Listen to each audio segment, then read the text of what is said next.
안녕하세요. 삶의 지혜와 영적 통찰을 나누는 시간입니다. 오늘 우리는 성경에 등장하는 매우 신비롭고 강력한 개념, 바로 영광의 구름에 대해 함께 이야기 나누고자 합니다. 이 구름은 단순히 기상현상이 아닌 하나님의 임재와 능력이 가시적으로 나타나는 통로였습니다. 그리고 그 구름 아래 사는 자들에게 주어지는 놀라운 축복들이 있었습니다. 오늘 이 메시지를 듣기에 앞서 만약 이 말씀이 여러분의 마음에 울림을 준다면 이 은혜를 주변 분들과 함께 나눠주시길 바랍니다. 하나님의 말씀을 전파하는 것은 우리 모두에게 주어진 귀한 사명입니다. 또한 구독을 통해 저희와 계속해서 이 영적인 여정을 함께 하신다면 주님의 평강이 여러분의 모든 길에 함께 하시기를 기도하겠습니다. 자, 그럼 이제 하나님의 영광이 어떻게 이 땅을 채우고 우리의 삶을 변화시키는지 함께 알아보겠습니다. 성경 하박국 2장 14절은 이렇게 선포합니다. 이는 물이 바다를 덮음같이 여호와의 영광을 인정하는 것이 세상에 가득함이니라. 또한 이사야 40장 5절은 이렇게 예언합니다. 여호와의 영광이 나타나고 모든 육체가 그것을 함께 보리라. 이는 여호와의 입이 말씀하셨느니라. 주님께서는 저에게 말씀하셨습니다.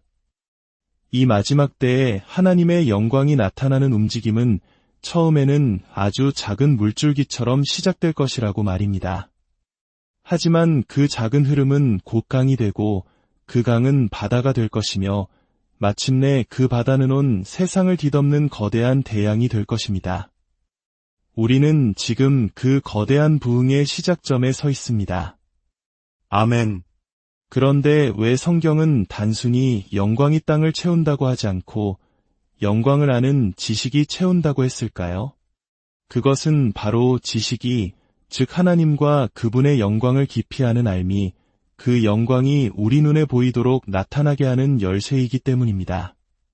우리가 하나님의 영광이 무엇인지, 그것이 우리를 위해 어떤 일을 할 수 있는지, 그리고 어떻게 우리가 그 영광을 담는 그릇이 될 수 있는지 알지 못한다면 우리는 수많은 축복을 눈앞에 두고도 놓치게 될 것입니다. 그렇다면 하나님의 영광이란 정확히 무엇일까요? 가장 간단하게 정의하자면 하나님의 영광은 모든 선한 것으로 가득 찬 하나님의 강력하고 장엄한 임재입니다. 그분의 임재가 나타나는 곳에는 평화, 기쁨, 치유, 기적, 공급 등 하늘의 모든 좋은 것들이 함께 임합니다. 그리고 영광의 구름은 바로 그 하나님의 주권적인 임재가 이 땅의 차원에서 우리의 눈으로 볼 수 있고 손으로 만질 수 있도록 가시적으로 나타나는 현상입니다. 저는 실제로 멕시코의 한 집회에서 설교단 위로 그 영광의 구름이 임하는 것을 목격했습니다. 마치 불과 같은 구름이었고 우리는 그 장면을 사진으로 남기기도 했습니다. 그 구름은 하나님의 임재가 우리와 함께 하신다는 명백한 증거였습니다. 그렇다면 어떻게 우리가 이 영광의 구름을 우리의 삶과 공동체 안으로 모셔올 수 있을까요? 그 통로는 바로 예배입니다. 진정한 예배는 하나님의 임재를 우리 가운데로 이끄는 가장 강력한 길입니다. 만약 당신이 그분의 강력한 임재를 담는 그릇이 되기를 원한다면 당신은 반드시 예배자가 되어야 합니다. 이제 이 영광의 구름 아래 거하는 자들이 누리는 구체적인 축복들에 대해 하나씩 살펴보겠습니다. 이것은 단순히 과거 이스라엘 백성에게만 해당되는 이야기가 아니라 오늘을 살아가는 우리 모두를 위한 약속입니다. 첫 번째 축복은 신성한 면역력입니다. 이스라엘 백성이 광야를 지날 때 하나님께서는 그의 영광의 구름으로 그들을 보호하셨습니다. 그 결과 그들은 모든 전염병과 질병, 바이러스로부터 신성한 면역력을 누렸습니다. 이것은 오늘날 우리도 붙잡을 수 있는 약속입니다. 시편 105편 37절은 이렇게 증언합니다. 그들을 인도하여 은금을 가지고 나오게 하시니 그의 지파 중에 병약한 자가 하나도 없었더라. 상상해 보십시오. 200만 명이 넘는 사람들이 40년 동안 광야를 헤맸습니다. 낮에는 뜨거운 태양이 내리쬐고 밤에는 기온이 급격히 떨어지는 극한의 환경이었습니다. 독사와 전갈이 우글거리는 위험한 곳이었습니다. 하지만 그들 중 병약한 자가 단 한 사람도 없었다고 성경은 기록합니다. 어떻게 이런 일이 가능했을까요? 그들은 바로 하나님의 임재, 영광의 구름 아래 있었기 때문입니다. 오늘날 새로운 바이러스와 질병에 대한 두려움이 가득한 세상 속에서 이 신성한 면역력의 약속은 우리에게 얼마나 큰 위로와 소망이 되는지요. 하나님의 영광 안에 거할 때 세상의 어떤 질병도 우리를 해할 수 없음을 믿으시기 바랍니다. 두 번째 축복은 신성한 건강입니다. 신성한 치유와 신성한 건강에는 차이가 있습니다. 신성한 치유는 우리가 병들었을 때 하나님께서 고쳐주시는 것이고, 신성한 건강은 아예 병에 걸리지 않고 사는 것을 의미합니다. 하나님께서는 우리에게 결코 병들지 않는 삶을 약속하셨습니다. 출애굽기 15장 26절을 보면 그 조건이 나옵니다. 너희가 너희의 하나님 나 여호와의 말을 들어 순종하고 내가 보기에 의를 행하며 내 계명의 귀를 기울이며 내 모든 규례를 지키면 내가 애굽 사람에게 내린 모든 질병 중 하나도 너희에게 내리지 아니하리니 나는 너희를 치료하는 여호와임이라. 그 조건은 바로 순종입니다. 하나님의 말씀에 순종하는 삶입니다. 저는 팬데믹 기간 동안 매일 성찬을 하며 이 약속을 붙들었습니다. 그러나 어느 날 저 역시 바이러스에 감염되었습니다. 저는 주님께 공평하지 않습니다. 라고 기도했습니다. 그때 주님은 제게 말씀하셨습니다. 너는 안식의 법을 어겼다. 저는 너무나 지쳐 있었고 시라는 주님의 경고를 무시했습니다. 일에 중독되어 스스로를 돌보지 않았던 것입니다. 이 경험을 통해 저는 깨달았습니다.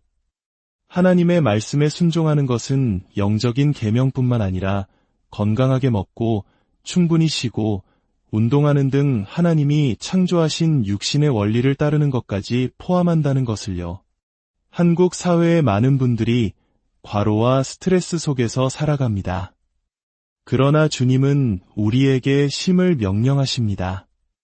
우리가 그분의 모든 말씀에 순종할 때 하늘로부터 오는 신성한 백신, 즉 그 어떤 바이러스도 뚫지 못하는 신성한 건강을 누리게 될 것입니다. 세 번째 축복은 신성한 공급입니다. 우리가 영광의 구름 아래, 즉 하나님의 임재 안에 거하며 그분의 말씀에 순종할 때 초자연적인 공급을 경험하게 됩니다. 이것은 단순히 열심히 일해서 돈을 버는 차원을 넘어섭니다. 어떤 분들은 이야기를 믿기 어려워할 수도 있습니다. 그러나 예수님께서 떡 5개와 물고기 2마리로 5,000명을 먹이신 것을 믿는다면 하나님께서 오늘날 우리의 재정을 초자연적으로 늘려주실 것을 믿지 못하겠습니까? 남아프리카의 한 무슬림이었던 남자는 비 때문에 목숨의 위협을 받고 있었습니다. 그는 집회에 참석하여 하나님의 영광에 대한 말씀을 들었고 주님이 주시는 마음에 따라 아주 적은 액수의 헌금을 드렸습니다. 다음 날 그의 은행 계좌에는 갚아야 할 빚 전액이 입금되어 있었습니다. 또 다른 가정은 집 대출금 전액이 하룻밤 사이에 상환되는 기적을 경험했습니다. 은행에 확인해 보니 누군가 익명으로 전액을 송금했다는 것이었습니다. 하나님의 영광 안에는 이처럼 우리의 상상을 뛰어넘는 공급의 기적이 있습니다. 하나님께서는 믿지 않는 자의 재물을 옮겨서라도 순종하는 당신의 자녀들을 채워주실 것입니다. 당신의 은행 계좌의 숫자가 늘어나고 빚이 청산되며 모든 필요가 채워지는 기적을 기대하십시오. 마지막 네 번째 축복은 신성한 회춘입니다. 하나님의 영광 안에 거하는 것은 우리의 육신을 젊고 강건하게 만듭니다. 신명기 34장 7절은 모세에 대해 이렇게 기록합니다. 모세가 죽을 때 나이 120세였으나 그의 눈이 흐리지 아니하였고 기력이 쇠하지 아니하였더라. 120세의 나이에도 불구하고 그의 시력은 20대와 같았고 그의 힘은 여전히 왕성했습니다. 왜냐하면 그는 평생을 하나님의 임재, 영광의 구름과 함께 동행했기 때문입니다. 또한 모세가 시내산에서 내려왔을 때 그의 얼굴 피부에서는 광채가 났다고 성경은 말합니다. 하나님의 임재는 우리의 외모까지도 변화시킵니다. 저는 실제로 집회에서 놀라운 기적들을 목격했습니다. 22살이지만 9살 아이의 몸에 갇혀 성장이 멈춘 한 청년이 있었습니다. 그의 형은 같은 병으로 세상을 떠났습니다. 제가 그를 위해 기도했을 때 하나님의 영광이 임했고 그는 그 자리에서 키가 자라기 시작했습니다. 나중에 그는 입던 옷이 모두 작아져 새 옷을 사야 했다는 간증을 전해왔습니다. 치아가 하나도 없던 한 소녀의 입에 하룻밤 사이에 새하얀 새 치아가 가득 돋아나는 기적도 보았습니다. 사랑하는 여러분, 우리가 얼마나 많은 축복을 알지 못해서 놓치고 있었습니까? 신성한 면역력, 신성한 건강, 신성한 공급, 그리고 신성한 회춘. 이 모든 것은 하나님의 영광의 구름 아래 거하는 자들을 위한 약속입니다. 이 약속을 당신의 것으로 취하십시오. 뒤에 머물러 있지 마십시오. 영광의 구름을 따르십시오. 하나님의 임재가 떠난 형식적인 신앙생활에서 벗어나 그분의 살아있는 임재가 있는 곳으로 나아가십시오. 좋은 건물이나 훌륭한 음악만으로는 충분하지 않습니다. 우리에게는 하나님의 임재, 영광의 구름이 필요합니다. 두 손을 들고 함께 기도합시다. 하나님 아버지, 오늘 우리에게 영광의 구름의 비밀을 알려주시니 감사합니다. 이제 우리는 더 이상 무지 속에 머물지 않겠습니다. 날마다 예배를 통해 주님의 임재 안으로 더 깊이 들어가기를 소망합니다. 우리에게 신성한 면역력을 허락하사 모든 질병에서 보호하여 주옵소서. 우리에게 신성한 건강을 주사 아픔 없이 주님을 섬기게 하옵소서. 신성한 공급으로 우리의 모든 필요를 채우시고 우리를 통해 주님의 나라를 위해 흘려보내는 축복의 통로가 되게 하옵소서.